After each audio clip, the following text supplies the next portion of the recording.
Bé, bona vesprada. Anem a donar començament a la jornada. Ja n'hi ha 40 assistents, esperem molt més, però no vull fer-vos esperar. Jo soc Francesc Larroca, de la Fundació Nova Cultura de l'Aigua, i us dono la benvinguda a aquesta jornada en nom de les dues organitzacions que l'organitzen. D'una banda, Compromís, que va tenir la iniciativa, i amb la col·laboració de la Fundació Nova Cultura de l'Aigua.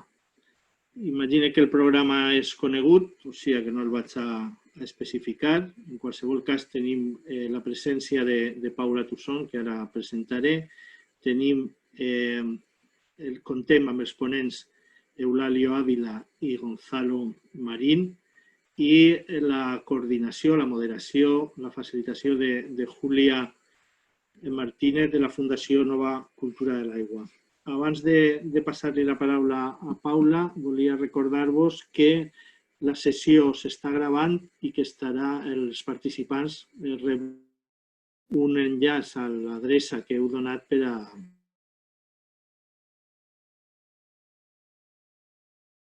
la paraula a Paula Tusson, que com suposo que sabeu tots, és la secretària autonòmica d'Emergència Climàtica i Transició Ecològica. Paula, com vulguis.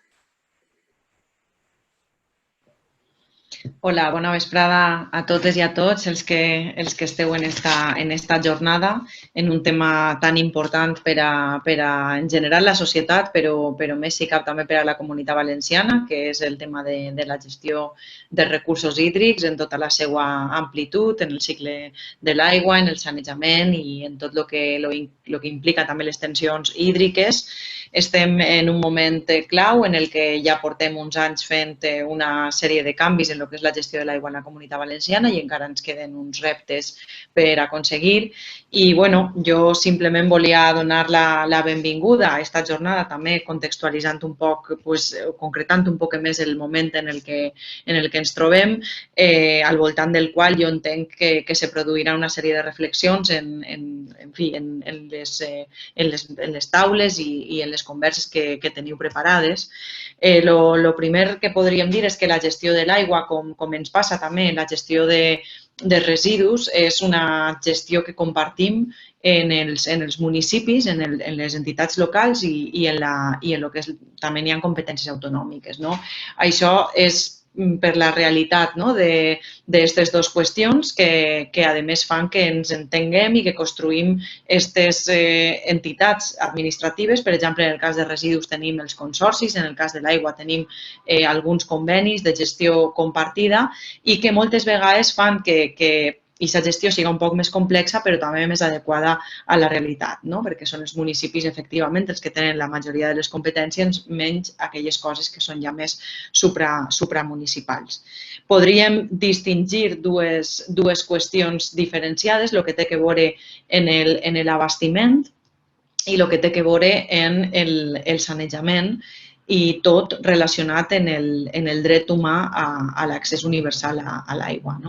En qüestions d'abastiment, tenim encara en la Comunitat Valenciana algunes poblacions pendents, cada vegada menys.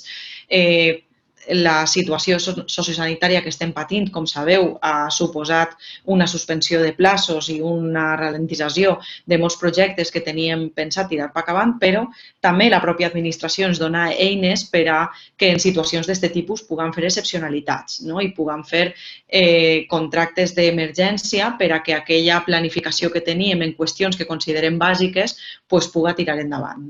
Això ens ha passat en algunes obres d'abastiment que, malgrat estar en un any tan complicat com el que estem, hem aconseguit executar aquest any 2 milions d'euros en projectes d'abastiment en distints municipis de la Comunitat Valenciana, però per destacar, m'agradaria destacar les obres que s'han fet en la plana alta de la província de Castelló, on hem invertit uns 2 milions d'euros.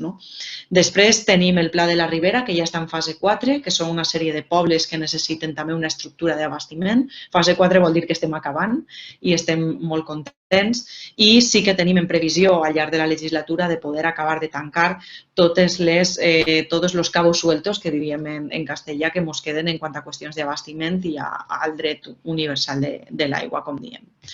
Per una altra banda tenim el sanejament. En aquest sentit sí que podríem dir que les infraestructures en alta les tenim, si no solventades, pràcticament solventades, en el que fa referència als col·lectors generals i a la depuració, gràcies a l'execució de fons europeus i també gràcies al cànon de sanejament, que, com sabeu, gestiona l'EPSAR, l'Entitat Pública de Sanejament d'Aigües Residuals, que és una empresa pública que també depèn de la Conselleria, però, efectivament, quan baixem als municipis, quan anem al clavegueram de les distintes ciutats i pobles de la Comunitat Valenciana, encara ens queda un camí per recórrer, no? Sobretot en separar les distintes aigües, les aigües pluvials de les aigües residuals, pròpiament dites. Encara avui depurem molta aigua que no faria falta depurar i també per falta probablement d'una modernització en algunes instal·lacions, molta d'aquesta aigua depurada va a la mar en lloc de reutilitzar-se.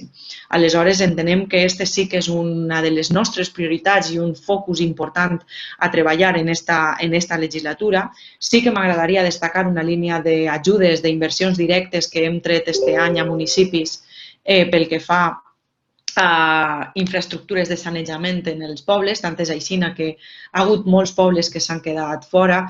Això és una mala notícia perquè ens agradaria haver arribat a tots, però és una bona notícia per la part de que molts pobles estan preparats efectivament per a escometre aquestes accions. De manera que és una línia que per a l'any que ve, ja tenim aprovat el pressupost, l'hem engrossat i la traurem lo abans possible per a que aquests pobles que s'han quedat fora puguen executar aquestes obres de sanejament que efectivament tenen pendents i que tan necessàries són.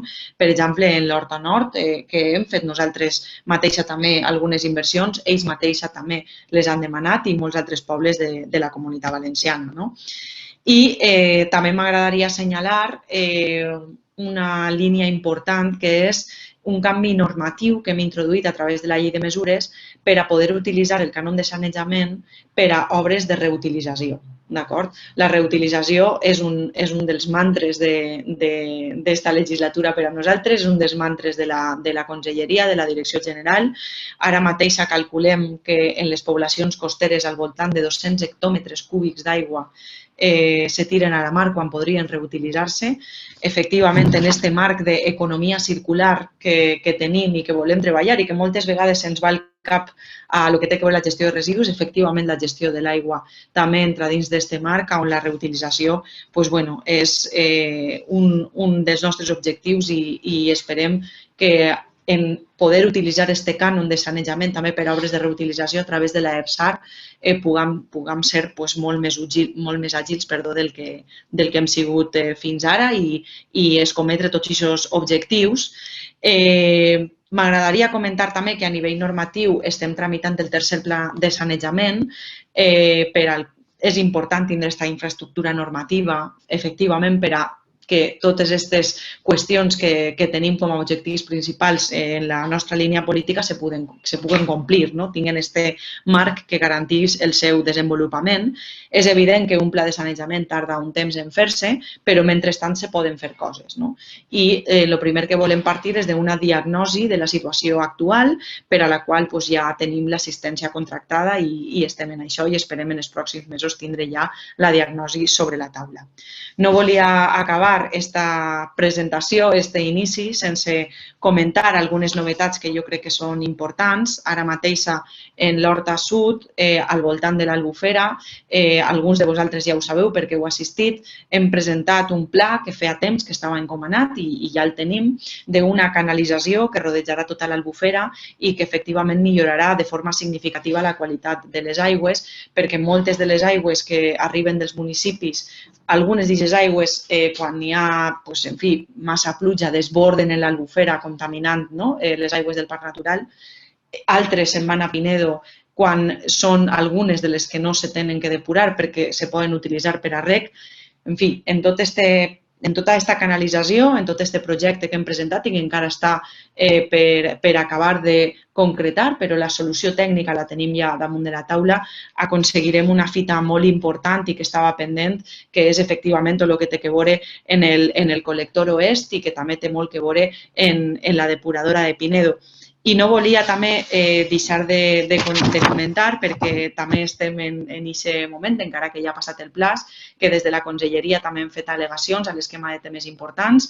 Sabeu que s'ha produït este debat últimament, no?, en les distintes instàncies i les distintes administracions, i a les distintes confederacions, a les distintes planificacions, hem fet les oportunes al·legacions que estan penjades també en la nostra pàgina web i totes tenen el mateix fil conductor, que és protegir els aqüífers, garantir el dret universal a l'aigua, el dret públic a l'aigua i fomentar al màxim la reutilització i els nostres recursos naturals. Té un punt de vista ambiental, com no podia ser d'una altra manera, perquè la nostra conselleria té que vetllar per els interessos ambientals i pels drets humans a aquests recursos. I, en fi, només volia, mencionant això últim, acabar aquesta intervenció i donar-vos, en fi, les gràcies per haver, en fi, produït aquest encontre tan necessari i estem en la conselleria per al que vulgueu consultar-nos quan vulgueu i que tingueu una bona jornada. Moltes gràcies, Paula. Ara pren la paraula Júlia Martínez, que serà la conductora de la resta de la reunió. Gràcies. Muchas gracias, Paula, Francesc. Vamos a continuar con la jornada y en este caso me toca presentar a Francesc Larroca, que es doctor en Economía y profesor titular del Departamento de Economía Aplicada de la Universidad de Valencia hasta 2016. Es socio fundador de la Fundación a la Cultura del Agua y ha dedicado buena parte de su actividad investigadora en el análisis de los aspectos territoriales y socioeconómicos de la crisis ecológica, con especial énfasis en las temáticas relacionadas con el agua y la reducción de riesgos de productos tóxicos. Y bueno, pues tiene una extensa trayectoria en todos los aspectos ligados con el agua, no solamente desde el punto de vista económico, sino desde perspectivas también integrales de planificación y gestión, ¿no?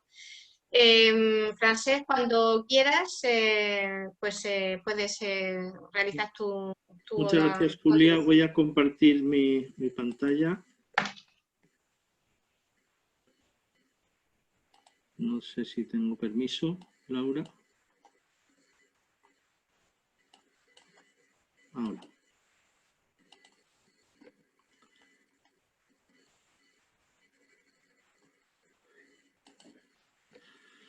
Bé, he preparat unes breus notes per a situar la jornada en un context més ample i quines són les expectatives que partim, a les quals aspirem.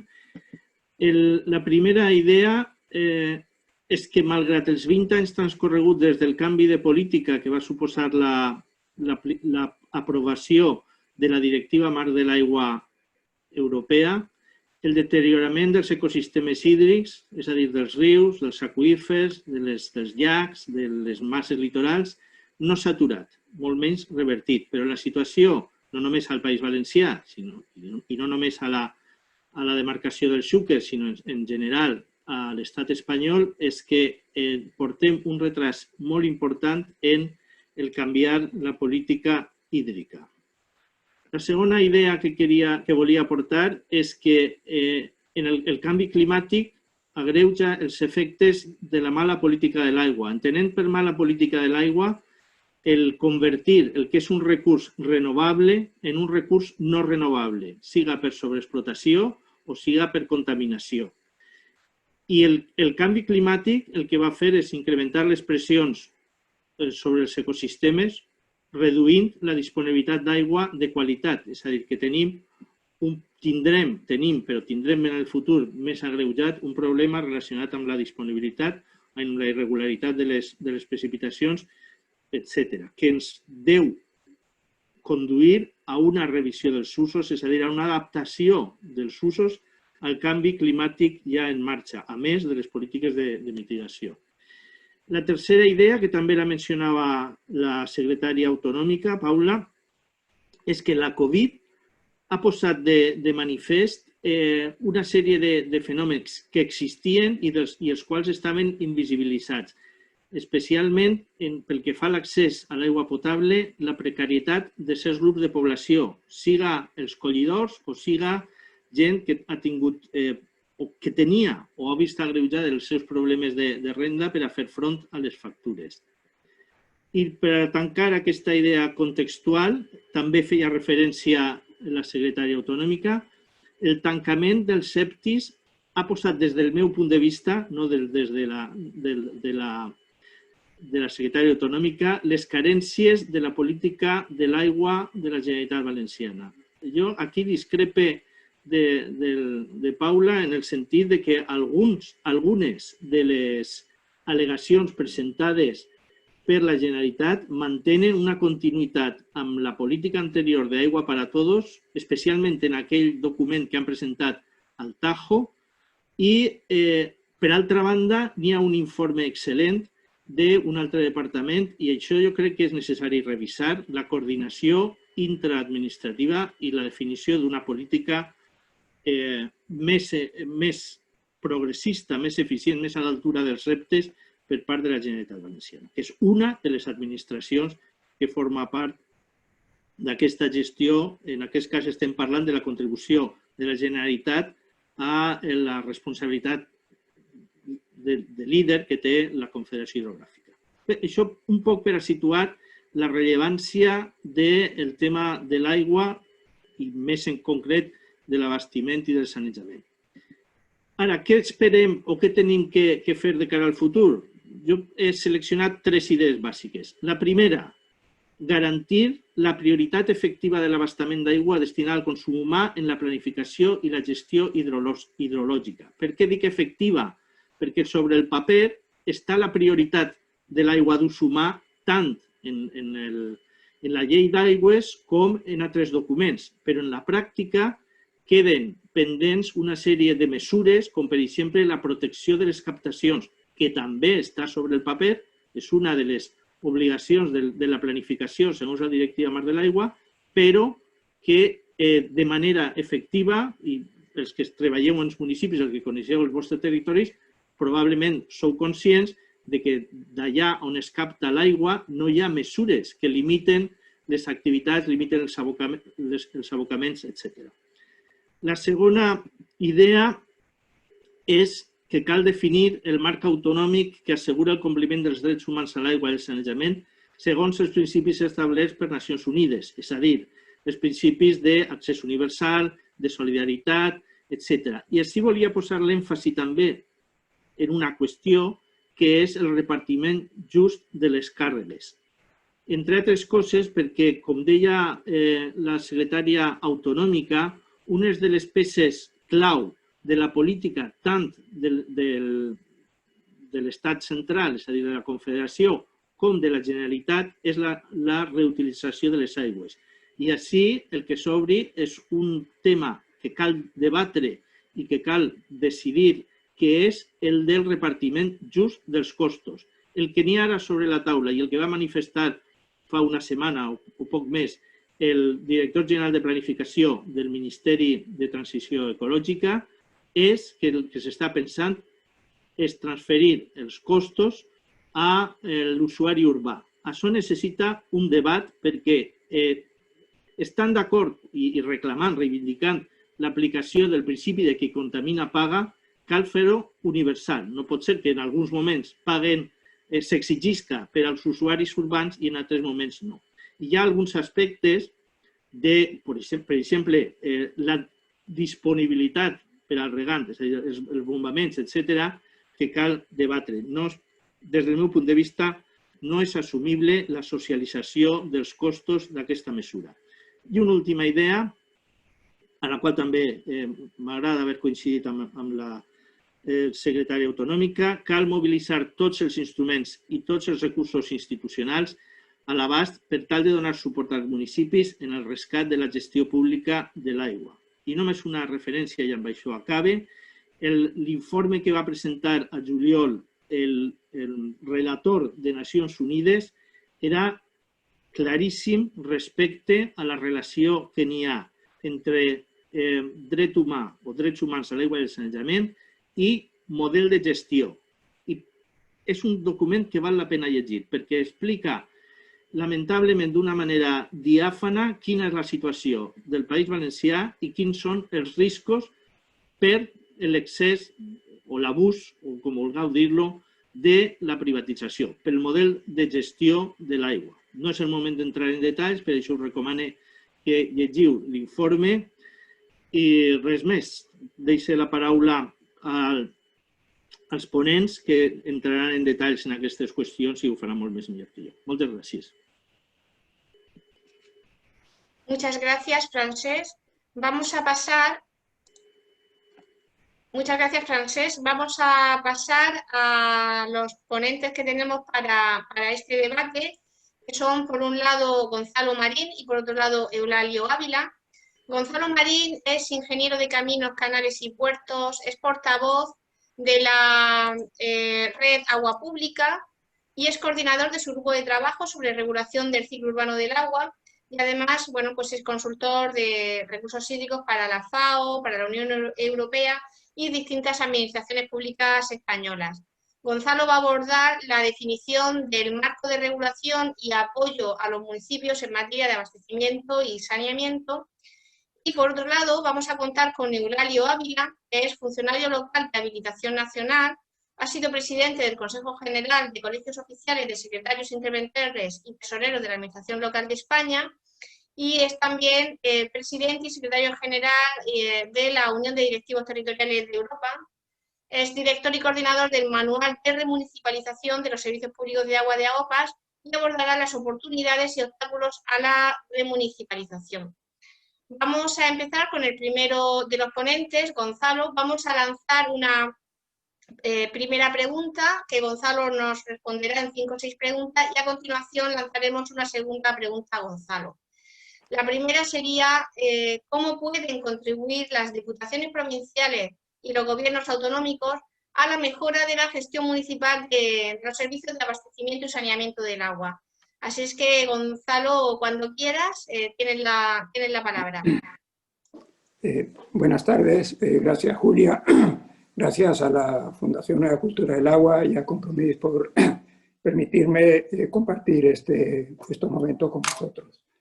Bueno, primero quería dejar un punto previo, que es que los municipios, según la ley de régimen local, son los que tienen las competencias en los servicios de abastecimiento y saneamiento, y en tanto que tales son los que regulan los servicios asociados. Es decir, la regulación de estos servicios es responsabilidad y atribución de los municipios.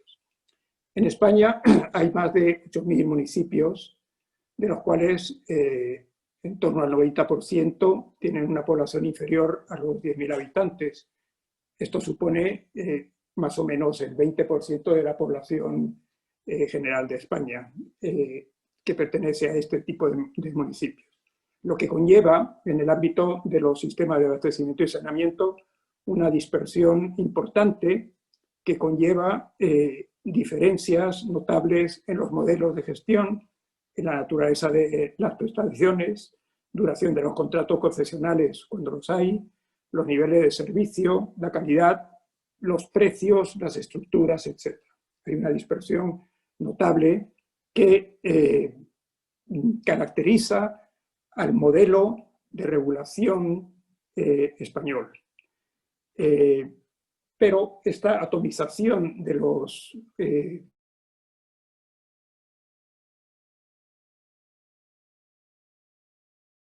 consideración, la necesidad de conseguir un factor de escala en la gestión de los servicios a través de la cooperación público-público. En este sentido, las diputaciones tienen que jugar un papel relevante potenciando estas iniciativas, bien a través de consorcios, mancomunidades, cabildos, etcétera, pero también agrupación en áreas metropolitanas, como hay de hecho en Valencia, etcétera. De tal forma que estos consorcios o estas entidades de gestión supramunicipal tienen que gestionar estos sistemas con unos criterios que son exigibles a los propios ayuntamientos, es decir, unos criterios de gestión pública, eficiente, transparente, etc. Hay una limitación en cuanto a lo que son los consorcios. Antes de la ley de sostenibilidad tenían la consideración de organismos locales y después ya tienen una consideración de organismos autónomos dependientes de organismos superiores. De tal forma que el control administrativo que es exigible en las administraciones locales se torna más laxos y no tienen personalidad jurídica. De ahí la consideración de una exigencia de unos modelos de gestión públicos y democráticos también a las mancomunidades. Pero el problema no es solo en la situación actual de sentar las bases para mejorar la gestión, sino que hay un problema emergente que afecta a los pequeños municipios, especialmente de la cuenca mediterránea, que se refiere a la disponibilidad de agua, motivado por la contaminación de los acuíferos ocasionados por una intensa actividad agropecuaria, de tal forma que se pone al orden del día unas mayores necesidades de financiación a corto plazo. La disponibilidad de estos organizaciones o estas instancias o instrumentos de cooperación público-público sin duda favorecerá la consecución y la gestión de la financiación que implica solventar este problema.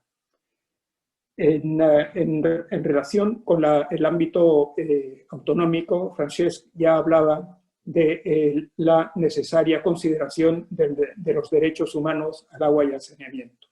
Es necesario buscar una fórmula de reconocer formalmente el derecho en el ámbito de las comunidades autónomas, que probablemente va en un reconocimiento parcial de los derechos, de los criterios definitorios del derecho y que afectan en primera instancia a los criterios de disponibilidad, de no discriminación, de provisión de cortes y aseguramiento de unas cantidades asociadas al mínimo vital, que es lo que ha puesto a la orden del día la crisis, desde la crisis financiera de 2008 y la actual crisis sanitaria. Pero teniendo en cuenta que los ayuntamientos son los reguladores, también es posible implementar el derecho humano al agua y el derecho humano al saneamiento a través de la regulación de los servicios del ciclo. Esto es una responsabilidad, por tanto, de los propios ayuntamientos, que implica una nueva forma de abordar la gestión de los servicios. Hay un tema que la propia atomización o la gran cantidad de operadores y de reguladores implica que existe una gran diversidad de elementos que afectan a los servicios del ciclo integral urbano del agua. Y es necesaria una homogenización y una coordinación entre las experiencias de los ayuntamientos. Llevas 5 minutos. Vale. Esta necesidad de homogenización y coordinación afecta a documentos tan importantes como son los propios reglamentos, los contratos programa, los pliegos de condiciones y contratos de concesión, que son los que sirven para regular el ciclo, y es necesario abordar esta cuestión. El tema específicamente de los contratos, como los pliegos y los contratos concesionales, habrá que buscar, y esto es un ámbito no solo autonómico, sino que compete al conjunto del Estado, de una homogenización que sirva para aprovechar las experiencias y las buenas prácticas locales y generalizarlas. También necesidades de homogenización en cuanto a la calidad, la garantía, los niveles de servicio, las estructuras tarifarias, las estructuras de costes, disponibilidad de información, la necesidad de potenciar la participación, la rendición de cuentas y la transparencia. Todas estas debilidades del actual ciclo que afectan a la gestión de los ayuntamientos habrá que abordarlos bien mediante mecanismos que tiendan a una mayor homogenización y mejoren la prestación a través de normas, pero también a través de leyes de ámbito estatal, como puede ser la que se comentaba, por ejemplo, del reconocimiento del derecho humano al agua y al saneamiento. Esto puede ser una aproximación a los retos y a las necesidades de apoyo en los ayuntamientos. Muchas gracias, Gonzalo. Y antes de lanzarte la segunda pregunta, voy a aprovechar para decir que la manera, digamos, de intervenir va a ser, después de esta segunda pregunta, abriremos un espacio de debate de todos los participantes y todos los panelistas en torno a las cuestiones que ha ido planteando Gonzalo y aspectos relacionados. La manera de intervenir puede ser a través de dos modalidades. La primera es levantar la mano en el panel que tenéis de participantes y yo iré dando la palabra por orden de solicitud de intervención de viva voz, pero quien lo desee también puede lanzar una pregunta por escrito y esa pregunta hay que escribirla en el panel de preguntas y respuestas para quienes tenéis el sistema en español o question and answer para quienes tienen el programa en inglés. Y yo iré recogiendo esas preguntas también y lanzándoselas pues, a Gonzalo, ¿de acuerdo?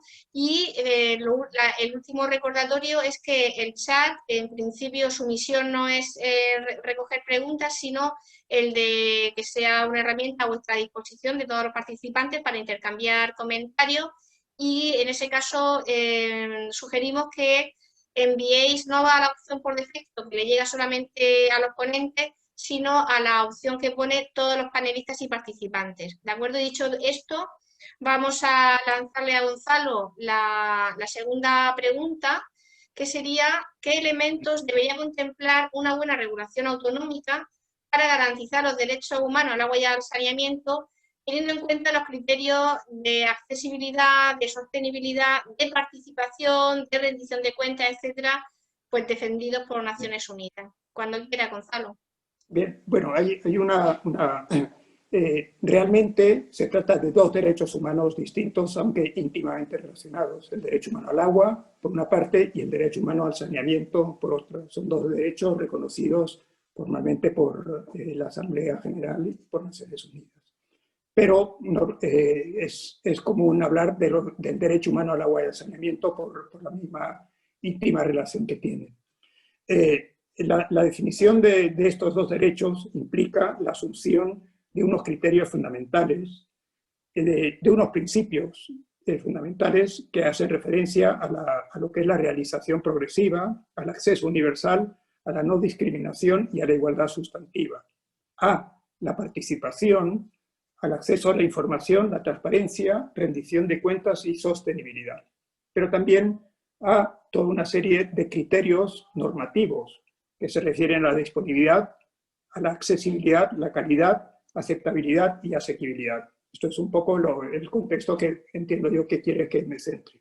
Pero hay un tema que es muy importante y que se ha puesto de manifiesto a raíz de la crisis de la sanitaria de la pandemia del COVID, que es que si bien en el norte global la reivindicación del derecho humano al agua y al saneamiento se hacía en el entorno de los usos personales y domésticos, es decir, en las viviendas, la realidad es que si nos limitamos a esa exigencia, se quedan fuera toda una serie de personas que no viven o no disponen de vivienda, que viven en la calle, que usan los ámbitos públicos y los espacios comunes para desarrollar el grueso de su actividad o simplemente para vivir. Y en esos ámbitos también son exigibles y son válidos y aplicables los derechos humanos al agua y al saneamiento. Por tanto, y esto se ha puesto de manifiesto durante la COVID, que había gente vulnerable o con especiales situaciones de vulnerabilidad que no disponían de acceso a instalaciones de agua, a instalaciones de saneamiento o a instalaciones de higiene porque vivían en la calle o que tienen en asentamientos informales donde no había acceso a los servicios de agua y eran vulnerables en un doble sentido, en el sentido de la salud y en el sentido de no acceso a los servicios. En todo caso, estos dos derechos son vinculantes legalmente, son legalmente vinculantes para todos los países que han suscrito el Pacto Internacional de Derechos Económicos, Sociales y Culturales como España. Pero aún así, lo deseable y lo necesario es que se reconozca legalmente al más alto nivel en nuestro ordenamiento legal. Como comentaba antes, no es necesario esperar al reconocimiento para empezar a implementar el derecho. Se puede implementar a través de la regulación de los servicios de agua y de hecho se ha hecho. Hay muchos operadores públicos que han regulado el mínimo vital, han prohibido los cortes y son aspectos o criterios específicos del derecho que empiezan a regularse y que se va implementando. Esas es las posibilidades de regular e implementar el derecho a través de la regulación. Por cuanto a la disponibilidad, que es uno de los criterios, es necesario garantizar un acceso mínimo de agua para toda la población independientemente de su capacidad de pago. Es necesario una cantidad de agua que habrá que determinar en función de las especificidades de cada persona o de cada grupo de personas, y también es necesario la disponibilidad de unas instalaciones de acceso al agua, al saneamiento y la higiene en los espacios públicos y comunes. Pasamos de la vivienda a los espacios comunes. La disponibilidad exige en ambos ámbitos, ¿no?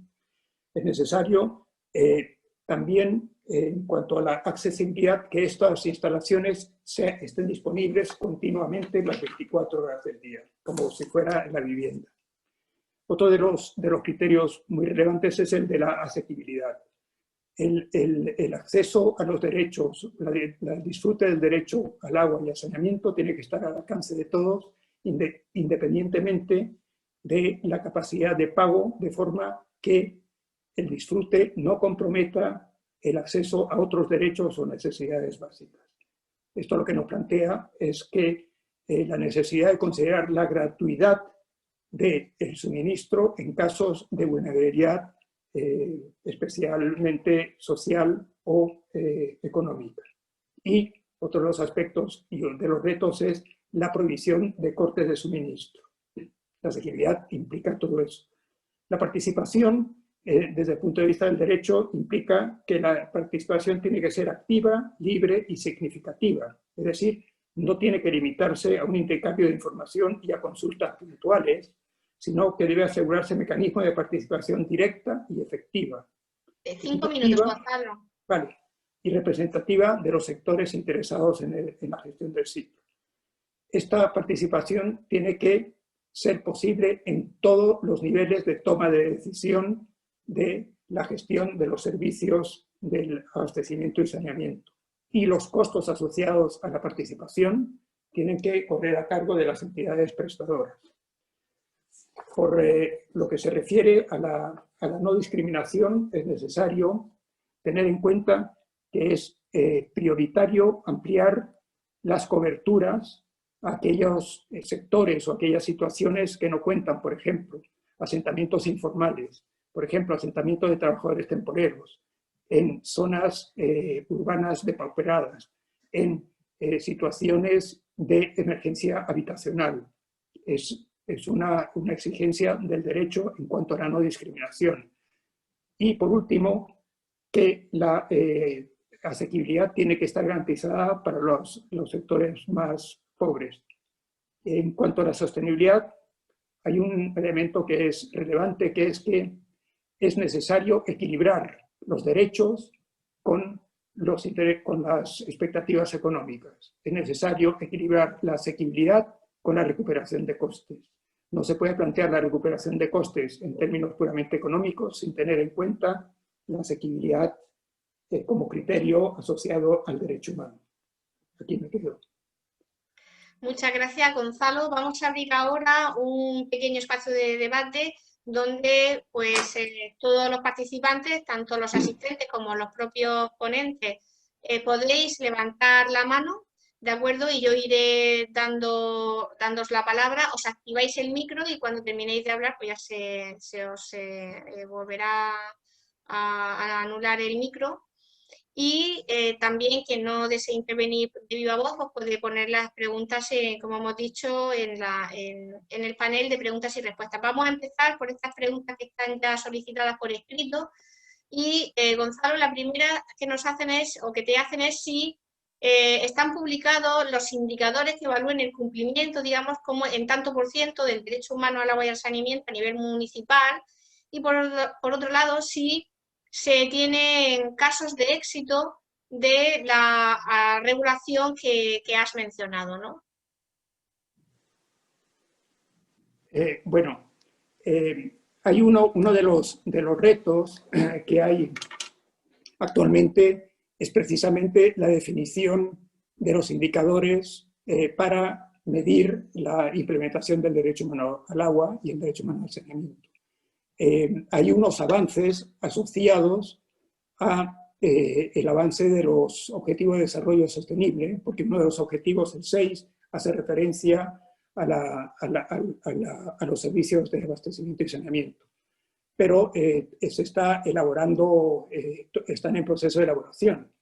Este es uno de los retos. Uno de los retos asociados a la transparencia es la identificación, no ya solo y específicamente para el derecho humano al agua, sino también a la gestión general de los servicios del ciclo integral. Poder comparar, poder medir la calidad en la gestión y la calidad de los servicios implica tener definidos unos indicadores adecuados. Que yo conozca, no hay una batería de indicadores asociados al derecho humano, pero sí hay conozco unas propuestas que se tienen en cuenta en el marco de unos trabajos que está haciendo la Asociación Española de Operadores Públicos, AEOPAS, tiene una propuesta que de tal forma que cualquiera que quiera profundizar o conocer esto me puede contactar o contactar a la Fundación y los compartimos. Están a nivel de propuesta. Gracias, Gonzalo. Hay una segunda pregunta, y que es que si en la reutilización del agua se necesita una normativa o hay una normativa específica que la regule, dado que bueno, se trata, digamos, de un agua residual. Si quieres contestar brevemente. No la entiendo la pregunta. Sí, es una pregunta muy, muy concreta, es sobre la reutilización de aguas residuales, que si eso está regulado por algún tipo de normativa. Bueno, yo conozco en el caso de Madrid. En el caso de Madrid hay una normativa que regula, porque hay unos servicios, dentro del ciclo integral del agua regula los servicios de reutilización. Pero no sé si, no es una normativa que yo sepa a nivel del Estado. A nivel de Madrid sí existe eso. Vale, gracias, Gonzalo. Hay una tercera pregunta que es que plantea los problemas de coordinación que hay entre los servicios de abastecimiento y saneamiento y entre administraciones. O sea, por un lado, el abastecimiento es un servicio responsabilidad municipal o como mucho comarcal, mientras que el saneamiento en el País Valenciano está gestionado por EPSAR o por entidades provinciales como EGEVASA, ¿no? Entonces, digamos que es complicado plantear una gestión integral del agua cuando además ni siquiera coinciden las duraciones de los contratos, digamos, de unos servicios y otros, como el de abastecimiento y el saneamiento, ¿no? Bueno, entonces la pregunta es si hay, de qué manera, hay alguna manera de poder coordinar estos dos aspectos, aunque también debo decir que esta va a ser una cuestión que se va a ir abordando a lo largo de toda la jornada y también con el siguiente ponente, ¿no? Sí, efectivamente, en el ciclo integral del agua urbana coexisten varios servicios, ¿no? Está el servicio de abastecimiento que va desde la aducción y la captación, está la distribución, Luego está los servicios de saneamiento, que está el alcantarillado y la depuración. De ellos, hay unos que son del ámbito estrictamente municipal, como es la distribución de agua y el alcantarillado, y otros que están en los dos extremos del ciclo, la captación y la depuración, que afectan a ámbitos que exceden a un determinado municipio, ¿no? Entonces, claro, el problema es cómo se establece la gestión de estos servicios. En el caso de Valencia, como por ejemplo en el caso de Madrid, tiene la consideración del abastecimiento y de la distribución y el alcantarillado de interés de los ayuntamientos, de cada ayuntamiento, y lo que es la depuración, reutilización y captación son de interés de la comunidad autónoma. Son contratos distintos que pueden incluso tener tipos de gestión diferentes. Y ese es el problema. El problema es que unos tienen una competencia en la cual intervienen las comunidades autónomas, otro tipo de administraciones, y en el caso del abastecimiento y saneamiento intervienen exclusivamente los ayuntamientos. Ese es un problema que exige unos esfuerzos de coordinación interadministrativa, ¿no? Gracias, Gonzalo. Si quieres, podemos, no sé si quiere decir algo más para cerrar y ya damos paso a Eulalio. No, yo creo que luego, al calor de las otras intervenciones, podemos avanzar. Sí, muchas gracias, Gonzalo. ¿Hay alguna pregunta pendiente? La vamos a dejar para un espacio que va a haber de debate final, general, con todos los ponentes y todas las temáticas, pero vamos a pasar ya a Eulalio Ávila, que nos va a hablar sobre oportunidades y obstáculos a la remunicipalización, porque de hecho ya algunas cuestiones se estaban empezando a adelantar. Y lanzamos directamente la primera pregunta. Eulalio, ¿cuáles son las decisiones estratégicas que un ayuntamiento debe adoptar para recuperar la gestión municipal del agua, en tu opinión? Y cuando quieras. Un momento, que estoy intentando iniciar el vídeo. Ahora. Buenas tardes a todos y a totes. Y bueno, pues muchas gracias a la Fundación Nueva Cultura del Agua y a Compromís por esta oportunidad de compartir con ustedes esta pequeña jornada. En primer lugar, a ver, lo que hay que hacer es preverlo con bastante anticipación, y bastante anticipación, si puede ser, con 2 años al mínimo de anticipación. Se puede hacer también con 1 año, pero si se hace con anticipación suficiente, pues irá todo mucho mejor. Hay que tener, digamos, las cosas claras, que en primer lugar, que la competencia para acordar la forma de gestión del servicio y, por lo tanto, para remunicipalizar, en su caso, es una competencia residenciada en el Pleno, tanto en los grandes municipios o municipios de gran población como en el resto de los municipios, y por lo tanto pues hay que asegurarse la mayoría suficiente para obtener el acuerdo. Eso es básico y es normal, ¿no? Y tener muy claras pues las ventajas que puede tener la gestión directa en cuanto a calidad del servicio, en cuanto a ahorro presupuestario respecto de que, bueno, pues que no se paga beneficio industrial, de que el juego del impuesto sobre el valor añadido pues nos va a permitir también ahorros importantes, posiblemente una bajada de las tarifas, como ha sucedido en París, por ejemplo, que se remunicipalizó el servicio acompañado de una importante bajada de las tarifas, posiblemente unas mejores condiciones de cara al cambio climático y a las condiciones medioambientales, y también, muy importante, la posibilidad de tomar las decisiones por parte de la entidad pública contando, o bien directamente o bien contando, que sería lo ideal, con la participación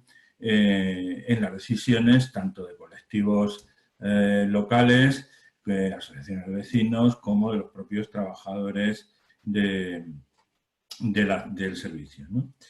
Entonces, estrategia, proactividad, ser proactivos siempre, legalidad, y siempre con la legalidad por delante absolutamente, inclusividad, tratar de implicar tanto a ciudadanos, sectores sociales de la población, como sectores políticos, lógicamente, como al propio personal de la entidad, de los sindicatos, etcétera, etcétera, y bueno, pues intentar, ya digo, que los ciudadanos sepan con todo detalle cuáles son las diferencias entre esa gestión pública y la gestión privada, qué ahorros se van a producir y dar absoluta publicidad a todos los acuerdos que se adopten, a todos los informes que se emitan, a todas las, en fin, los documentos que se vayan generando y los actos que se vayan generando. Gracias, Eulalio, por atenerte tan bien al tiempo. Vamos a pasar a la segunda pregunta, que sería, las situaciones en que el ayuntamiento no tenga capacidad para rescatar el servicio en el corto plazo, en tu opinión, ¿qué medidas se pueden adoptar, ¿no?, para mejorar de forma pues, más inmediata la calidad del servicio y para preparar ese camino a la reversión a manos públicas de la gestión? Cuando quieras. Muy bien, pues respecto de este tema ya se ha caído, yo creo, el mito de que la gestión, digamos, privada era una gestión excelente y que la gestión pública pues era un desastre. Incluso el propio Tribunal de Cuentas en algún informe ha puesto de manifiesto los problemas que ha producido en España toda esta gestión o esta privatización de la gestión de muchos servicios públicos que se ha producido, y aquí es donde entro directamente en la pregunta, por falta de control de los concesionarios. Los municipios en general pues no están con unas plantillas de personal excesivamente dotadas. Lógicamente tienes que atender al día a día y lo que ha sido el control de las concesiones pues ha brillado por su ausencia, ¿no? Entonces aquí pues hay que controlar esa gestión de la empresa privada del servicio y que se atenga en primer lugar a todas las cláusulas del contrato. A través del responsable de contrato hay que destinar pues una persona como mínimo a ese control, digamos, permanente, de que se cumpla eficazmente todos los parámetros de calidad exigidos por el contrato y exigidos por la normativa. Si es el servicio de agua, pues el servicio de aguas, lógicamente está directamente implicada la sanidad en este caso, y muy importante también el cumplimiento de las obligaciones que en materia de inversiones y de conservación de las inversiones tiene que ir haciendo el concesionario, porque es aquí, en esa falta de nuevas inversiones y de mantenimiento de las existentes, donde cuando se produce luego la reversión del servicio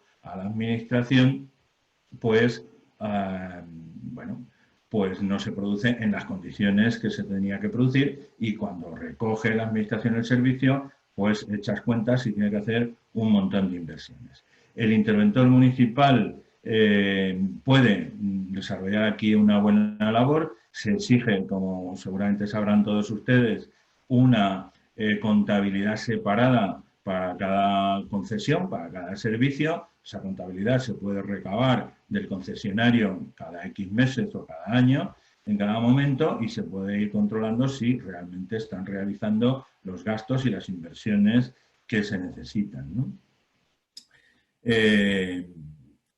En cuanto al personal también, si se está pagando al personal y se está bueno, pues atendiendo a las demandas de los trabajadores y hay un buen clima laboral, etcétera, etcétera, los elementos e instalaciones del servicio, si están en debidas condiciones, y de cara a una posible finalización del contrato, si el contrato va a finalizar en unos años, pues ir preparando la reversión para que se produzca en las mejores condiciones.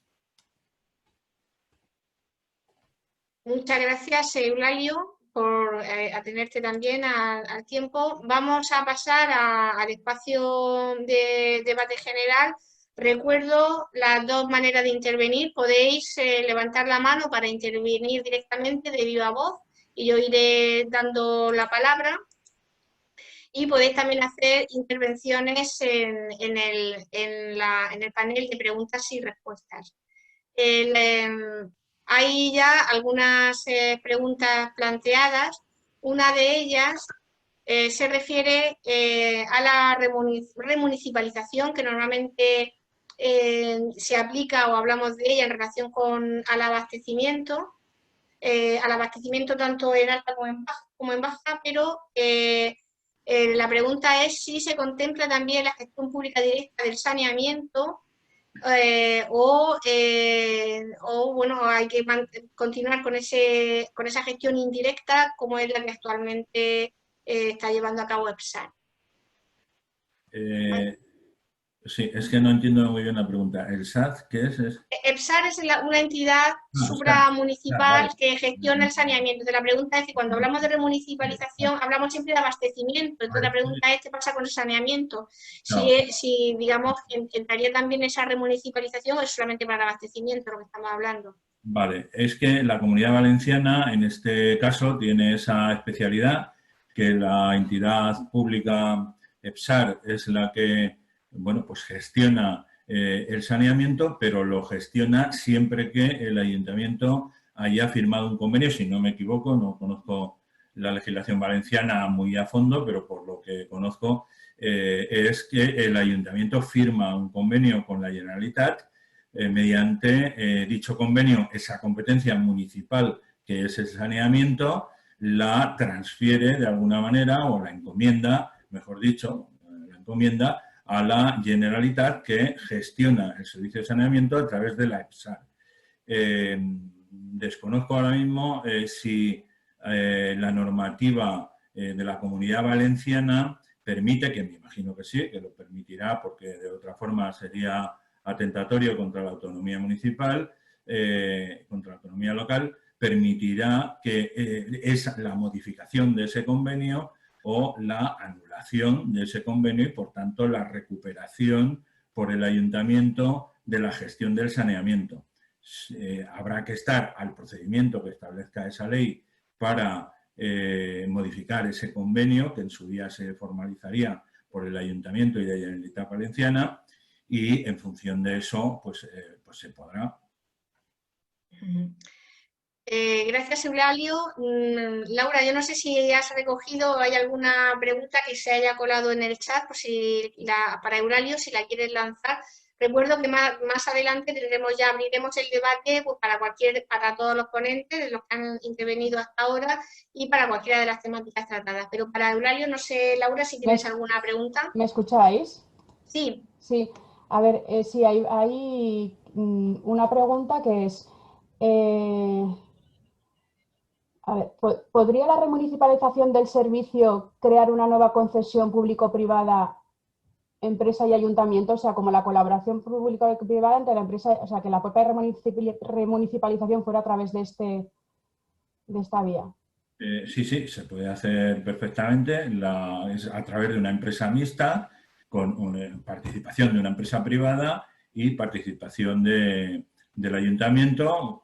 Se crea una sociedad mixta con el porcentaje correspondiente de capital, que puede ser, yo qué sé, 51% público, 49% privado, o si se quiere tener, digamos, la mayoría y la potestad de decisión, o en la forma que se establezca. Lo que en ese caso se considera que no es gestión directa por parte del ayuntamiento. La empresa mixta se considera un modo de gestión indirecta y habría que seleccionar esa empresa, la empresa socia, digamos, del ayuntamiento a través de un procedimiento de licitación, de selección, estableciendo, bueno, pues unas ofertas que tienen que hacer las empresas. No se puede seleccionar directamente y lo que pasa es que ese medio, digamos, de gestión, pues, a ver, normalmente siempre ha habido tensiones cuando hay una empresa mixta. ¿Por qué? Porque, lógicamente, los intereses son distintos.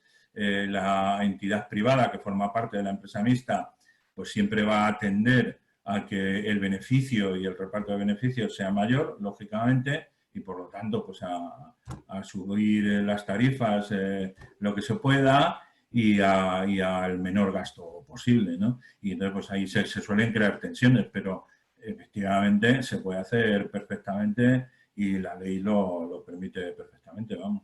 Vale. Y luego hay otra que yo creo que ya la has contestado. ¿Qué opinión te merece a ti la gestión mixta como alternativa? Y luego, ¿qué opciones hay ante propuestas de los operadores privados de concesiones largas, 20 o 30 años, para solucionar problemas de inversiones? Vale, va un poco en la respuesta anterior. Ya he dicho los problemas que suele producir la gestión mixta. No obstante, hay muchas formas de enfocarla. A lo mejor si se enfoca que, yo qué sé, no sé, que el capital público es del 90% y el mixto es solo del 10% y está referido a una empresa tecnológica en fin, porque interesa tener última tecnología o por lo que sea. O sea, aquí hay muchas fórmulas, ¿no? En general, ya digo, la solución colaboración público-privada pues va a generar casi siempre algunas tensiones, pero bueno, puede ser interesante si se enfoca bien. Hay que tener en cuenta una cosa también, que es que aunque la gestión que llamamos pública, 100% pública, se llama así, realmente nunca hay gestión 100% pública. Los contadores los tienes que adquirir a una empresa privada. La tecnología la tienes que adquirir a una empresa privada. Es decir, siempre va a haber una colaboración público-privada, aunque la gestión sea 100% pública. Es decir, cuando se habla de que excluir del sector privado, no, es que nunca se excluye, nunca se puede excluir del todo al sector privado. Hay que hacer obras, hay que comprar materiales de obra, hay que comprar tuberías, y eso lo hace el sector privado en su fábrica. La administración no tiene fábricas para eso, ¿no? Entonces, eso también hay que tenerlo en cuenta. Y la otra pregunta sobre las inversiones era, Julia, discúlpame que no la he entendido muy bien. No, Laura, la segunda pregunta que le decías. Laura, perdona, sí. La segunda era sobre inversiones. Sí, te la repito. Dice, ¿qué opciones hay ante propuestas de los operadores privados de concesiones largas, 20 o 30 años, para solucionar problemas de inversiones? No entiendo bien la pregunta. Yo creo que quizás se refiere a que se hacen inversiones, o sea, contratos largos, porque es una manera, claro, digamos, de poder conseguir dinero para inversiones por parte de los ayuntamientos, pero después eso es una hipoteca. Claro. ¿Cómo se puede resolver el problema de esos contratos largos que de alguna manera te atan de pies y manos? No sé si va por ahí la pregunta. Ya entiendo, sí. Vamos a ver, eso... Si se opta por la gestión indirecta, lógicamente, si se exige al concesionario una serie de inversiones, el plazo del contrato tiene que ser suficiente para amortizar esas inversiones pues, en el plazo que sea. Hoy, afortunadamente, los intereses bancarios pues, están muy bajos, es decir, que el plazo del pago, digamos, de intereses por inversiones en obras o por inversión, el coste financiero, digamos, hoy es mucho menor que lo era hace 10, 15 o 20 años, ¿no? Entonces, bueno, lo que establece ahora mismo la normativa, la directiva europea, es que son 5 años, el periodo, digamos, normal de una concesión administrativa y que más allá de 5 años se puede hacer también, pero hay que justificar en los estudios económico-financieros que se hagan, hay que justificar bien por qué se excede de ese plazo de 5 años y, claro, desde luego el único motivo prácticamente por el cual se puede exceder ese plazo es para la amortización de esas inversiones que se le está exigiendo al concesionario, ¿no?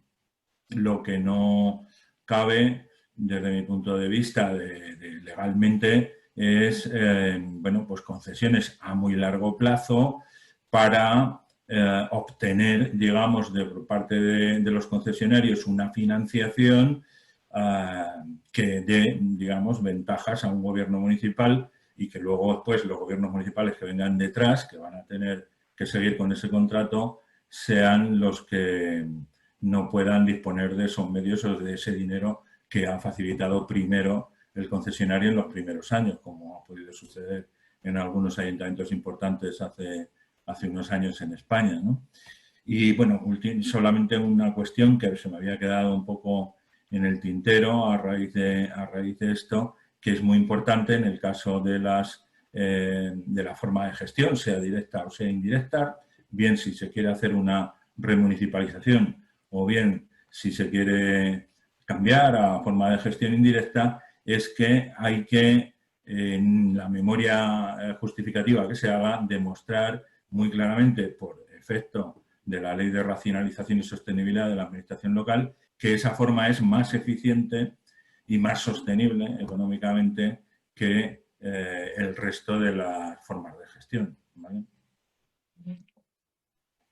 Vale, gracias, Eulalio. No sé, Laura, si tienes alguna pregunta recogida más para Eulalio. Yo tengo recogida aquí en el panel de preguntas y respuestas una que va dirigida a los dos. Entonces, a lo mejor, si no hay alguna pregunta más específica para Eulalio, podemos abrir el debate general ya para abordar tanto preguntas a Eulalio como para Gonzalo, hay alguno incluso para Francesc, o cualquier intervención que se desee hacer. Recuerdo también que además de esas preguntas por escrito, cualquiera, tanto ponentes como asistentes, podéis levantar la mano y os iríamos dando la palabra. Así es que a partir de ahora abrimos ya un debate general y tenemos varias preguntas. Vamos a empezar por esta última porque tiene que ver con lo que estamos hablando y está dirigida a los dos, tanto a Gonzalo como a Eulalio, y después vamos rescatando preguntas que se han ido lanzando anteriormente. O sea que aunque estemos colando la última por temas de contenido temático, no nos olvidamos de las anteriores, ¿vale? Entonces, bueno, podéis intervenir los dos y la pregunta es, muchas veces hablamos de remunicipalización de los servicios, pero este concepto no contempla la reversión de la gestión a administraciones públicas mancomunadas. Entonces, bueno, pregunta si nos podéis ilustrar sobre qué experiencias de gestión supramunicipal, es decir, con mancomunidades, de gestión pública directa existen, bien a través de tipo funcionarial o con empresas que sean 100% públicas. Así que cualquiera de los dos, si queréis tomar la palabra. No sé, Gonzalo, ¿quieres tú? Gonzalo, tienes el micro cerrado.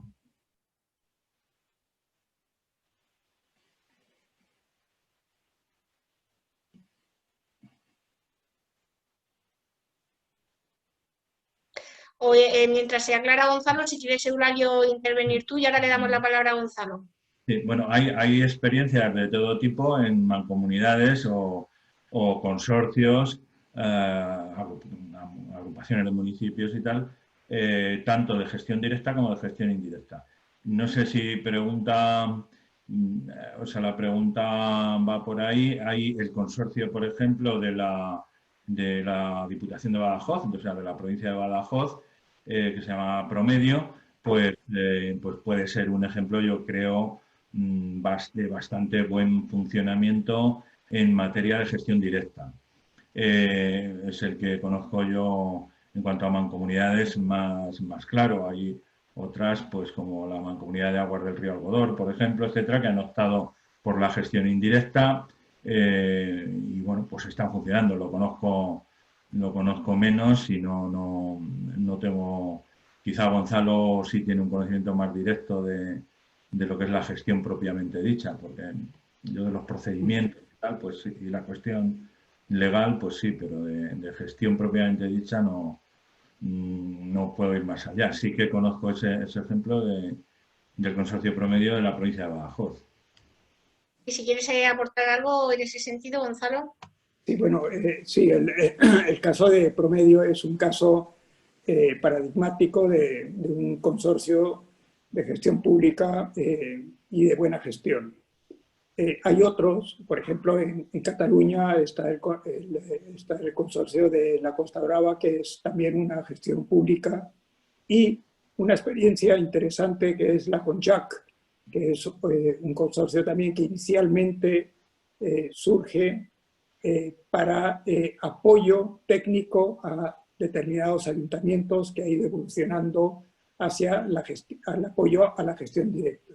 Entonces, hay experiencias de gestión directa en consorcios y en mancomunidades, y también hay ejemplos de gestión privatizada. Hoy comentábamos con Eulalio, hay una mancomunidad en la costa granadina que se ha privatizado la gestión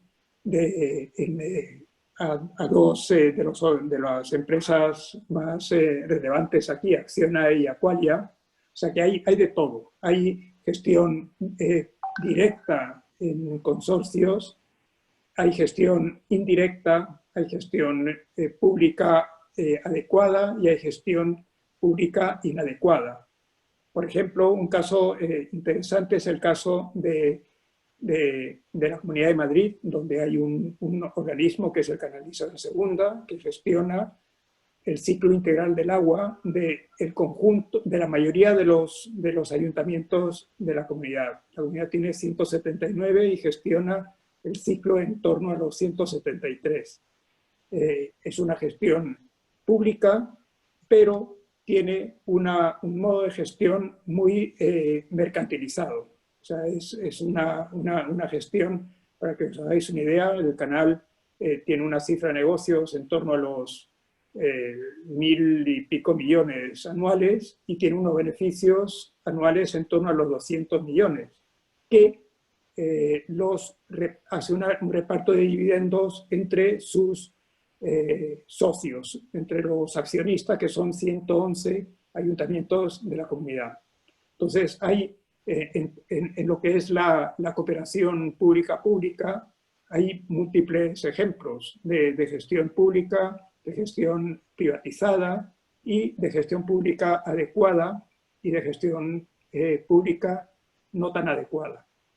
No sé si esto es un poco el tema, ¿no? Lo relevante, nosotros entendemos que cuando hablamos de gestión pública no es que la gestión sea únicamente pública, sino que el modelo de gestión tiene que ser un modelo, ligándolo a lo que comentaba antes, consecuente con los criterios de los derechos humanos al agua de saneamiento. Tiene que ser un modelo que sea transparente, que favorezca la participación, que se gestione sin ánimo de lucro, que sea participativo, democrático, en definitiva, con rendición de cuentas. Entonces, estas exigencias, un poco lo intenté avanzar en la primera intervención, son válidas tanto para los operadores públicos como para estas formas de cooperación público-público que van desde los consorcios hasta los mancomunidades, cabildos, etc. Gracias, Gonzalo. Laura, yo no sé si hay alguna pregunta que hayas o que estés rescatando del chat, sería el momento de lanzarlas. ¿Me oís? Sí. Vale. A ver, había una para Gonzalo, que paso a leerla ahora mismo. Dice, para Gonzalo, dice, ¿qué experiencias de regulación del ciclo urbano, entre comillas, abastecimiento, saneamiento y depuración, reutilización, existen en el ámbito autonómico? ¿Existen en el ámbito económico? Hay en el Estado español. Bueno, existe en el ámbito autonómico, entiendo. ¿Se puede utilizar alguna legislación de referencia? Bueno, he comentado una, ¿no? Es singular el caso de Madrid. Es singular. Ahí hay una entidad pública que gestiona el ciclo integral del ciclo integral urbano del agua. Hay una singularidad que es que como sabéis, el canal de Isabel II se intentó privatizar en torno a 2008 y para viabilizar la privatización se creó una empresa que se llamó una sociedad anónima. A esa sociedad anónima se le dotó de los medios personal y el negocio, y quedó el ente público Canal de Isabel II, que era el que anteriormente detentaba todas las competencias, como la parte reguladora. Es el regulador, es la parte pública. De tal forma que ahora es el Canal de Isabel II, Sociedad Anónima, la que gestiona el ciclo integral.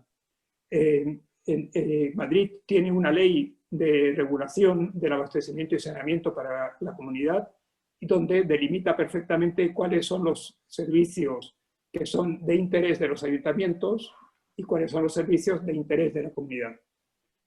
Y en el caso de los servicios de los ayuntamientos, se puede conveniar entre cada ayuntamiento y la entidad Sociedad Anónima Canal para que lo gestione la distribución y el alcantarillado directamente, ¿no? Entonces, existe esta precedente que históricamente funcionó relativamente bien hasta 2008 porque era una entidad pública, luego se ha pervertido por los motivos que comentaba de los intentos de privatización. Hay otros casos, por ejemplo, que tienen, digamos, están las experiencias navarras, que son interesantes porque ahí lo potencian las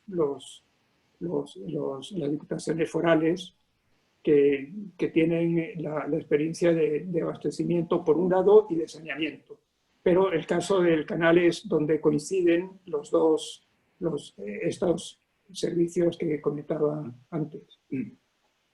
Gracias, Gonzalo. Vamos a lanzar una pregunta a Francesc que se ha planteado también, que tiene que ver con los futuros costes de la reutilización del agua. Y bueno, cuando hablamos de los costes de reutilización del agua, hablamos siempre del usuario urbano, del usuario agrario, ¿no? Y de que los usuarios urbanos hemos de pagar, ¿no? por la depuración de nuestras aguas.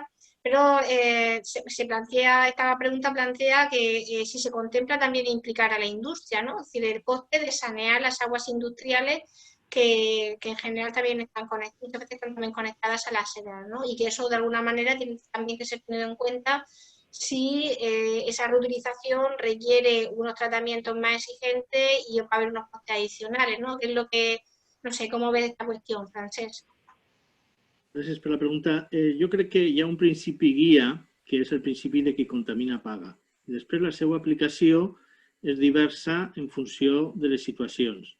Suposo que la pregunta relacionada amb els abocaments industrials són els abocaments industrials connectats a la xarxa municipal, que així crea molts de problemes en aspectes variats, des dels hotels que gasten aigua salada i després l'aboquen al clavegueram i això dificulta el tractament per a la reutilització en zones costeres, o un exemple típic és el dels magatzems de tractament de productes agraris que estan connectats a la xarxa municipal i s'estan detectant productes fitosanitaris que gasten aquestes empreses. O sigui, hi ha una part hi ha diversos aspectes específics que cal tractar diferenciadament. D'altra banda, perdona un moment, el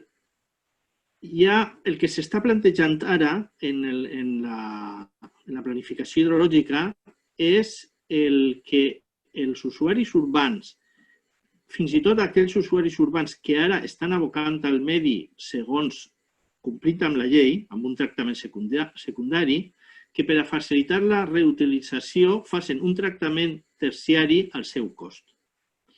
I, contradictòriament, no s'està plantejant els costos que assumeix l'usuari urbà per tenir que, per exemple, desnitrificar aigües de zones de captacions amb un excés de nitrats, o, el que és més habitual, el cost que assumim els usuaris urbans, pràcticament tots nosaltres, especialment a les àrees litorals on es concentra la població, per desplaçar les àrees de captació a les que encara estan en bon estat.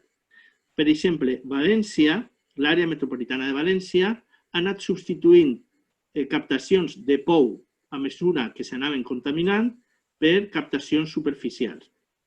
I captacions superficials, per exemple, del Túria, s'han anat substituint o compensant, ampliant amb transvasaments dels del Xúquer. I la mateixa situació la tenim fins a la conca del Palància, que també veu del Xúquer.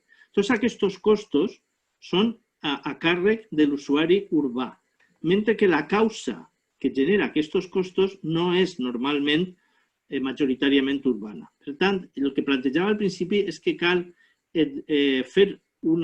cal seguir, cal aplicar el criteri que contamina paga d'una manera universal i no situar només en l'àmbit urbà les càrregues, perquè és cert que, com se sol repetir el mantra de la capacitat de pagament de l'usuari urbà, que com Gonzalo plantejava abans, no és homogènia, en conjunt sí que és cert que paguem poc per l'aigua, però no tots els grups. I caldria afegir una altra qüestió. Precisament perquè paguem poc per l'aigua, hi ha pocs incentius per a que les empreses, en aquest cas torna al principi, les indústries, no tenen cap incentiu per a depurar les seues aigües abans d'abocar al medi o al clavegueram. Perdoneu per l'extensió. No, gracias, Francesc, y no cierres el micro porque hay una pregunta muy puntual también para ti, continuando con el tema de la reutilización, que es si cuando hablamos de reutilización se contempla como uso-destino el riego solamente o también uso industrial o algún otro uso más. En teoria, en principi, quasi qualsevol ús és possible. Hi ha limitacions per raons sanitàries i de qualitat, depèn també del tractament que s'apliqui. Però així el que s'està plantejant bàsicament és resoldre, entre cometes, la sobreexplotació històrica del principal usuari, que és l'agrícola, que està al voltant d'un poquet menys del 80%, per noves polítiques d'oferta. Com les polítiques d'oferta tradicionals, els transvasaments de l'Ebre, o així ja no queda res més que explotar, no funcionen, l'última mina identificada, a banda de la dessalació, que tenim plantes instal·lades i que per motius estrictament econòmics no estan en ús, la segona alternativa és la reutilització, és a dir, la reutilització d'aigües urbanes, perquè en aquests esquemes d'economia circular ningú parla dels altres sectors, de circuits tancats en l'agricultura, que seria una altra opció, però l'ús principal, la causa fonamental, és no rebaixar les pressions que exerceix i que ha exercit històricament l'agricultura, que des del meu punt de vista és on cal actuar sobre les demandes, revisar les concessions, canviar cultius, perquè l'expansió del regadiu que s'ha fet en aquesta comunitat és un despropòsit, no exclusivament, clar. I en altres zones, si ens anem un poc més cap al sud, l'última bombolla immobiliària ha generat també molta pressió urbana i ahir el conflicte és diferent. Però en termes generals, l'aigua reutilitzada té aplicacions diverses i, torno a insistir, és un debat que cal tenir, perquè el que estem en aquest moment és que l'administració central ha decidit, sota la pressió majoritàriament dels regants, que la solució és més aigua, però en aquest cas reutilitzada y a càrrec del usuario urbano. Sí, gracias. La verdad es que has planteado una cuestión que a mí personalmente me interesa mucho, Francesc, y es verdad que cuando se habla de reutilización, nadie habla de la reutilización intrasector, es decir, cómo se reutiliza el agua dentro del sector agrario, si los espacios urbanos reutilizan su agua para usos no potables, etcétera. Esto daría para otra, posiblemente para otra jornada o para otra mesa, ¿no? Pero vamos a lanzar, hay una pregunta también muy práctica y muy interesante que se lanza a los tres, que voy a leer, y si os parece, pues la vais contestando, ¿no? que es la siguiente. Muchos concejales que se encuentran en la oposición necesitan consejos o recomendaciones sobre cómo ejercer el control y supervisión de la gestión del ciclo del agua de sus ayuntamientos, sobre todo cuando la gestión es estrictamente de concesión privada, ¿no? Y en ese sentido piden como consejos prácticos y concretos sobre qué medidas recomendáis que se pueden ejercer por los concejales de oposición para fiscalizar y controlar esta gestión. Así que cuando queráis, pues vais cogiendo los turnos de palabra. A ver, en primer lugar, hay que pedir información del cumplimiento de los contratos. Hay que estudiarse bien los contratos, hay que cogerse los contratos y ver que se está cumpliendo todo lo que dice el contrato, ¿no? Hay que pedir si hay resúmenes en general del estado de las redes, si hay pérdidas, si hay escapes de agua, en qué cuantía lo han establecido o lo han estimado, si el estado de las redes necesita una reparación, necesita un mantenimiento adecuado o las pérdidas de agua que se están produciendo son muchas. El análisis de la calidad de las aguas, hay que hacer unos análisis, no sé si son diarios o semanales, de los componentes del agua, pedir esos análisis, pedir informes de si cumplen los parámetros sanitarios, ¿no? Que en principio, lógicamente, los tienen que cumplir, pero esa vigilancia también se produce. Vigilar también la relación económica del contrato con las tarifas y la subida de las tarifas. Si, como normalmente sucede, el concesionario se retribuye de las tarifas, pues ver si los incrementos que se han producido en las normas reguladoras de las tarifas, de los precios públicos del agua, pues van en relación con lo que la retribución del concesionario exigía en el contrato. Sí que está cumpliendo las obligaciones de personal mínimo comprometido por el contrato o en las mejoras ofertadas en su día por el licitador. Si ofertó también otra serie de mejoras por las cuales le fue adjudicado el contrato, si esas mejoras se están cumpliendo o se están incumpliendo. Normalmente se exige también una memoria, normalmente de carácter anual, donde se reflejen todos esos elementos, especialmente económicos, pero también los de incidencia medioambiental, de la gestión del servicio en general, de la calidad del servicio, del estado de las instalaciones, de las infraestructuras, etcétera, ¿no? Y en último caso, se puede solicitar también un informe del interventor municipal al respecto si se reúne un tercio de los concejales para solicitar el informe del interventor. Es necesario la firma de un tercio de los concejales o de un cuarto de los concejales en los municipios de gran población y no escatimar, digamos, en ese sentido de pedir información, pedir los informes que sean necesarios a los gestores, al interventor en su caso, o a quien sea, y hacer ese seguimiento y del resultado de lo que le den, pues de esos informes, lógicamente, pues se pueden derivar pues una serie de exigencias de responsabilidades o de acciones o de lo que sea si no fueran satisfactorios. Gracias, Eulabio. No sé si Gonzalo o Francesc quería apuntar algo más y si no pasaríamos a otras preguntas que hay previstas. Yo suscribo plenamente lo que ha dicho Eulabio. Y solo un apunte, que no sé, también es las comisiones de seguimiento de los contratos, ¿no? O sea, es una exigencia de si se reúnen o no, acceder a las actas, porque eso es también reflejo del nivel de seguimiento y de los contratos. Sí, gracias, Gonzalo. Sí, Francesc. Més enllà del que s'ha dit, que estic totalment d'acord, afegiria només una cosa. Més enllà del treball dels regidors, cal treballar també políticament amb la participació dels ciutadans. Aquest tema és un tema molt opac i per això les empreses se n'aprofiten.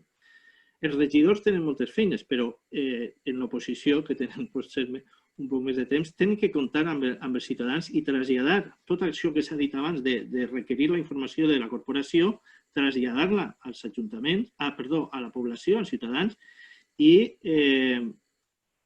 transmetre aquesta idea de la importància de l'abastiment d'aigua potable, que, com s'ha assenyalat tant per Paula com per mi abans, la Covid ens ha donat una lliçó del que és important en la vida, deixem dir-ho així amb certa cerimònia. Gracias, Francesc. Hay dos preguntas muy puntuales que, si queréis, estamos ya finalizando el espacio de debate. Vamos a ir ya cerrando. Vamos a darle la palabra a Laura por si hay alguna pregunta que haya rescatado del chat. Y a continuación tenemos dos preguntas también muy puntuales del panel de preguntas y vamos a ir ya, digamos, cerrando el espacio de debate. Laura, ¿tienes alguna pregunta del chat? Sí, ¿me escucháis bien? Sí. Vale. Dice, la situación de la gestión del ciclo en la Comunidad Valenciana está en más de un 95% en manos privadas. Prácticamente tres empresas se reparten la gestión. Existe una dispersión de criterios de gestión, de costes, etc. La pregunta, ¿cabría alguna política desde la Generalitat para establecer criterios que homogeneicen los criterios en el servicio y se pueda revertir ese porcentaje de gestión indirecta a uno de tipo directo o público?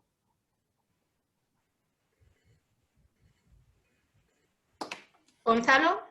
Bueno, esto está, si os fijáis, la primera intervención mía es toda una serie de reivindicaciones sobre transparencia, sobre necesidad de homogenización, pero se ha quedado en el aire, ¿no? Lo siguiente es cómo conseguimos esa homogenización, esa transparencia en el ciclo, que enlaza perfectamente con la pregunta. Desde la Red de Agua Pública nosotros vemos esto como un reto que hay que implementar y lo perfilamos en un instrumento de transparencia que denominamos el Laboratorio del Ciclo Integral Urbano del Agua. Este ente, este laboratorio, que tendría que ser un ente público, independiente y técnico, constaría de dos ejes de trabajo. Uno sería un sistema de información sobre el ciclo integral urbano del agua, en el cual habría que definir cuáles son los indicadores, hablando de indicadores representativos del ciclo en cuanto a su comportamiento técnico, gerencial, de medioambiental, etcétera, y a través de ese sistema de información generar un diagnóstico del ciclo, que es lo que habla la persona que ha intervenido. Este diagnóstico debería ser público y debería servir como incentivo para mejorar los niveles de calidad y los niveles de servicio de la gestión en los distintos ayuntamientos. Y otra de las patas o de los ejes de este laboratorio se incardinaría en la generación, promoción e impulso del conocimiento del ciclo a través de propuestas sobre, por ejemplo, políticas tarifarias, estructuras tarifarias, sobre contratos concesionales, sobre reglamentos, etcétera, buenas prácticas, etcétera, ¿no? Entonces, eso nosotros lo vemos como un ente, como un instrumento estatal. Pero puede haber iniciativas autonómicas sobre la base de que si queremos realmente tener un elemento de comparación a nivel del Estado, tiene que haber un laboratorio de ámbito estatal que sirva para un diagnóstico del ciclo en todo el Estado. Una vez que se tenga eso, puede haber colaboración con las comunidades autónomas para que se genere ese conocimiento a nivel de la comunidad. Esa es una vía.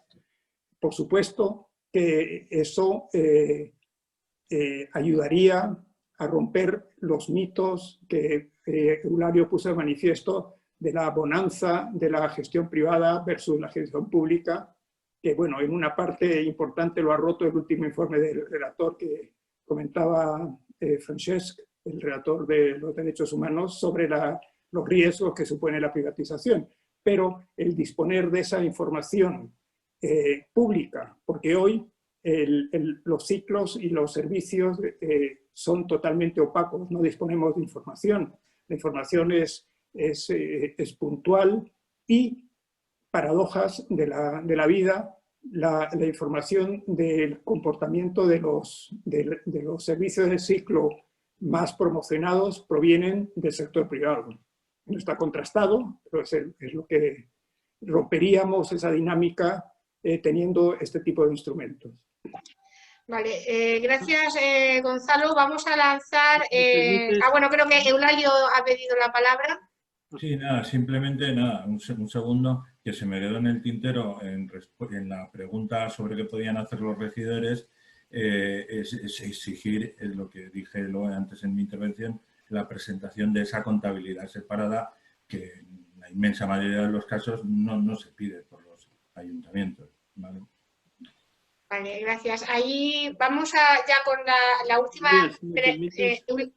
Sí, Francesc. Jo volia afegir una qüestió al que estava comentant Gonzalo, perquè fa referència, hi havia en el xat crec que alguna pregunta també al respecte. A la Comunitat Valenciana existeix l'Observatori Ciutadà de les Polítiques de l'Aigua, o no me'n recordo molt bé el nom, l'Observatori Ciutadà de l'Aigua, que es va llançar, es va presentar públicament en la legislatura passada i després va quedar bloquejat.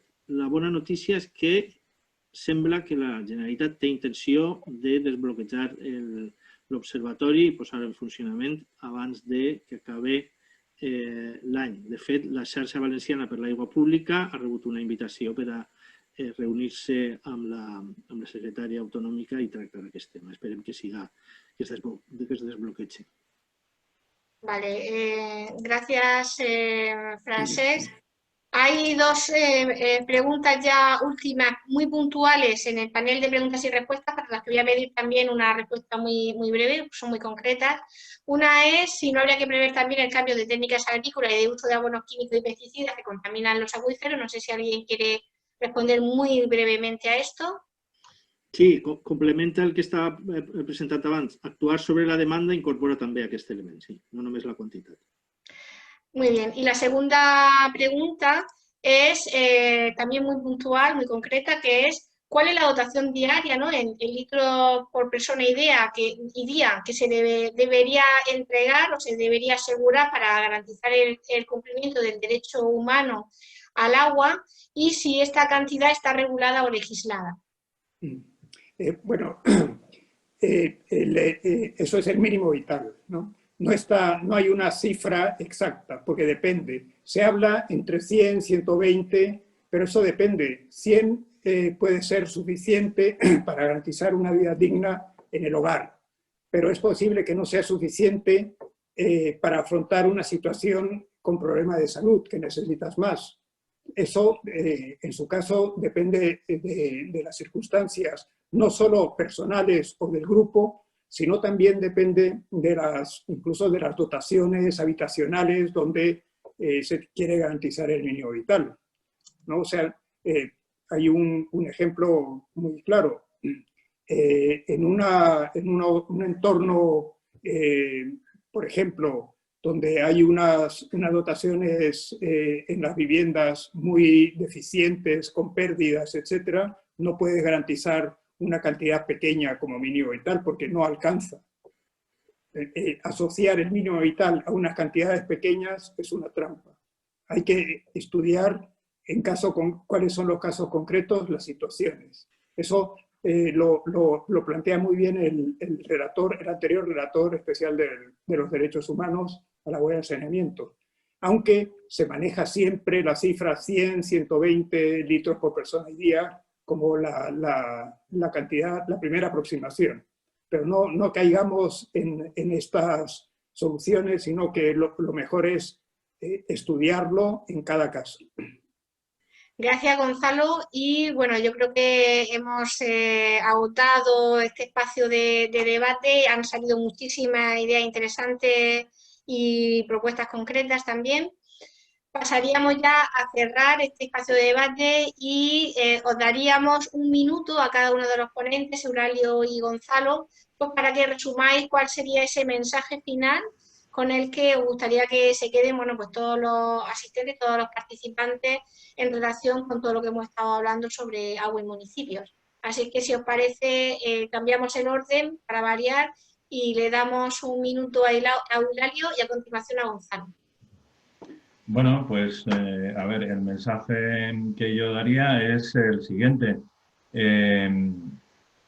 Desde mi modesta opinión, pues la gestión pública de los servicios públicos en general y en concepto de los del ciclo integral del agua en este caso, pues va a garantizar que los representantes de los ciudadanos, y si fuera posible, yo creo que hoy día es una exigencia de los tiempos, los propios ciudadanos, bien a través de las asociaciones, a través de los medios de participación que se prevean, pues tomen las decisiones sobre un bien que es público, como es el agua, que es de todos, y que esas decisiones no tengan que estar mediatizadas por intereses que son legítimos, intereses económicos, pero que no son los intereses de los ciudadanos en general.